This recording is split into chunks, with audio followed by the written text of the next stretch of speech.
So hello dear student, कैसे हो? उम्मीद करते हैं कि आप अच्छे नहीं बल्कि बहुत ही अच्छे होंगे और खुश होंगे। सो डियर स्टूडेंट, आपके स्क्रीन के ऊपर एक सवाल दिखाई दे रहा है। सवाल में क्या बताया गया है वो एक बार ध्यानपूर्वक समझ लेते हैं, उसके बाद ही इस क्वेश्चन का सोल्यूशन करने के लिए आगे बढ़ेंगे। ओके, देखो सवाल में बताया गया है a man invested 45,000 in 15% rupees 100 share quoted at 125 rupees.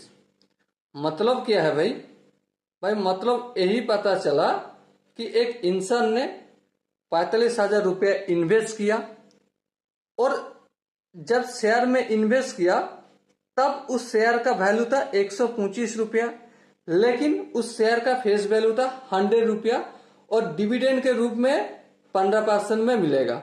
पहला लाइन का मतलब आई होप आपको समझ में आ गए। दूसरा क्या बताया जा रहा है, when the market value of this share rose to 140, मतलब जब मार्केट वैल्यू हर एक शेयर का मार्केट वैल्यू 140 रुपया हो गए, ही सोल्ड सम शेयर, मतलब वो कुछ शेयर बेच दिया। जस्ट इनफ टू रेज ₹8,400, मतलब उन्होंने 8,400 रुपया के लिए वो कुछ शेयर बेच दिया। तो हमें कैलकुलेट करना है, क्या कैलकुलेट करना है? The number of share he still hold, मतलब वो कितना शेयर अभी भी अपने पास रखा है वो निकालना है।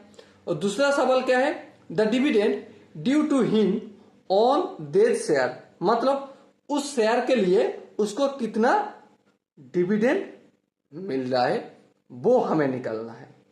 ठीक है, आई होप समझ में आ गए।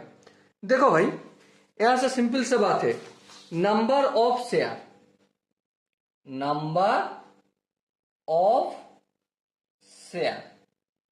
तो नंबर ऑफ शेयर कैसे मालूम चलेगा भाई? नंबर ऑफ शेयर कितना इन्वेस्ट किया? 45,000 रुपया इन्वेस्ट किया। ठीक है, हाँ ठीक है, कोई दिक्कत नहीं। और नीचे हमें क्या लिखना है? 125, क्योंकि जब शेयर खरीद रहा था तब हर एक शेयर का वैल्यू था 125 रुपया। कितना? 125 रुपया था हर एक शेयर का वैल्यू। इसको समझने के लिए आपको एक बहुत बेहतर एग्जाम्पल में देता हूं। वो एग्जाम्पल क्या है भाई? ध्यान से समझो। आपने दुकान गए, कहां गए? दुकान गए, और दुकान पे आपको अपना मम्मी ने बोला कि जाओ 20 रुपया का अंडा लेके आओ। कितने का अंडा लेके आओ? 20 रुपया का। और आपने गए, दुकानदार अंकल को पूछा कि दुकानदार अंकल मुझे अंडा दे दो, अंडे का कीमत क्या है? तो दुकानदार अंकल ने बोला कि देखो बेटा, एक अंडे का कीमत है 5 रुपया। कितना है? 5 रुपया। तो आप सोचो कितना अंडा मिलेगा। तो डेफिनेटली 20 से अगर 5 को 20 को अगर 5 से डिवाइड करे तो 4 अंडे मिलेगा। समझ में आ रहा है बात? तो वैसे ही 45,000 रुपये इन्वेस्ट किया, हर एक शेयर का वैल्यू है 125 रुपया 125 रुपया खरीदते वक्त। तो नंबर ऑफ शेयर कितना मिलेगा भाई? डिवाइड कर दो, मिल जाएगा। तो 45,000 को 125 से डिवाइड करे तो लगभग खुद से एक बार कैलकुलेशन कर लीजिए। देखो मुझसे जितना हो रहा है वो 360। तो नंबर ऑफ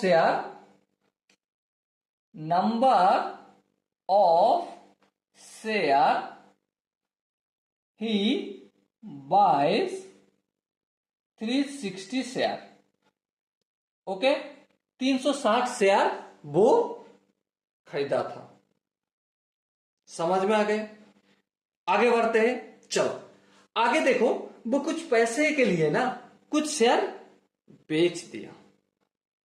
वो कुछ पैसे के लिए कुछ शेयर बेच दिया, और जब शेयर बेच रहा था तब हर एक शेयर का वैल्यू था ₹40। तो हम इसे क्या लिख सकते हैं?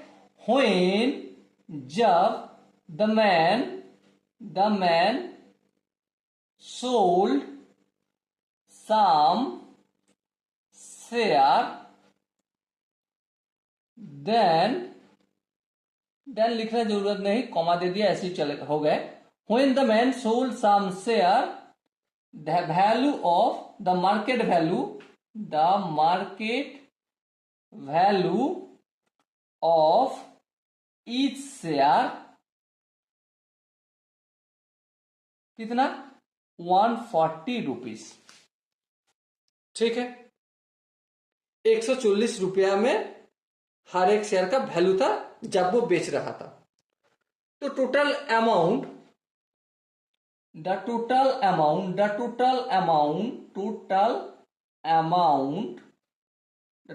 Amount buying some share is ₹8,400।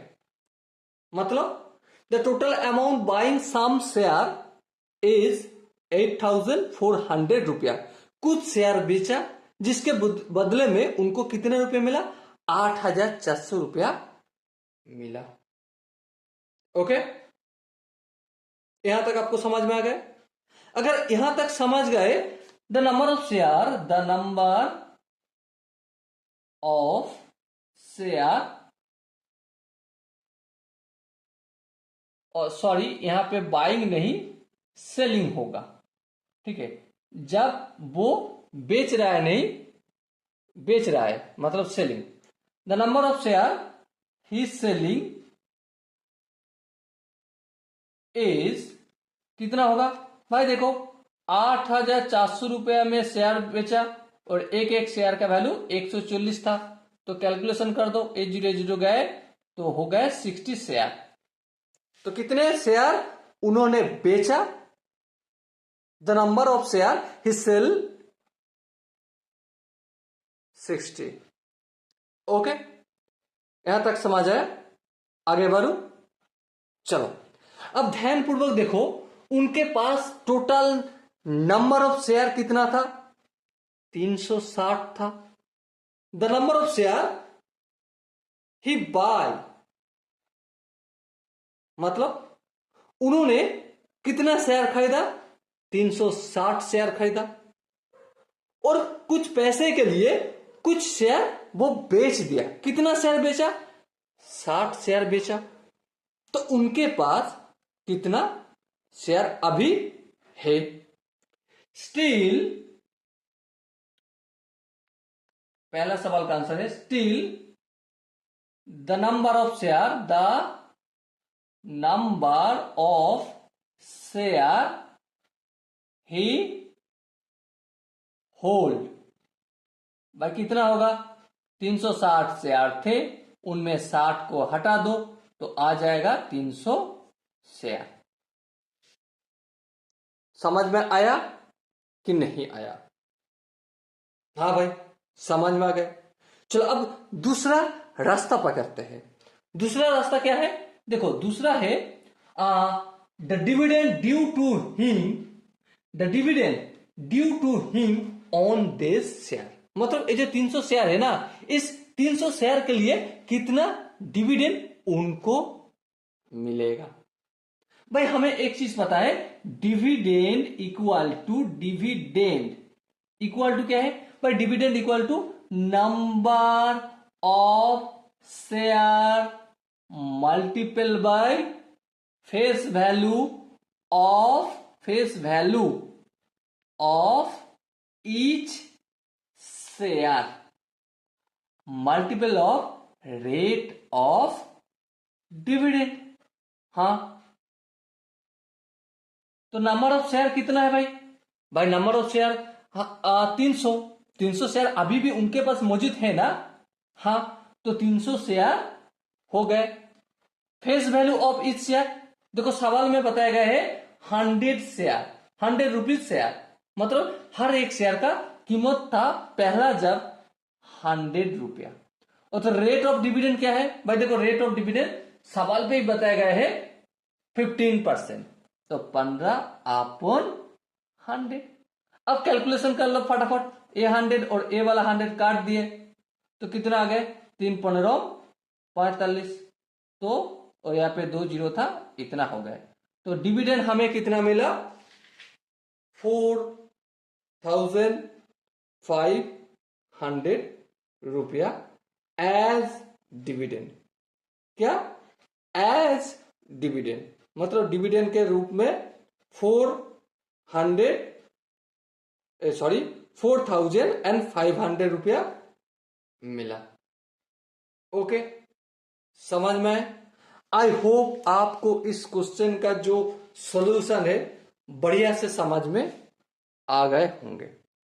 किसी जगह पे अगर आपको लगे कि नहीं भैया मुझे थोड़ा दिक्कत लग रहा है, तो आपको छोटा से कम करना है। क्या कम, क्या कम? कमेंट है, हाँ कमेंट है, कमेंट पे जरूर बताना। ओके, तो चले मिलते हैं अगला वीडियो में, तब तक के लिए आपको बेस्ट ऑफ लक और जय हिंद।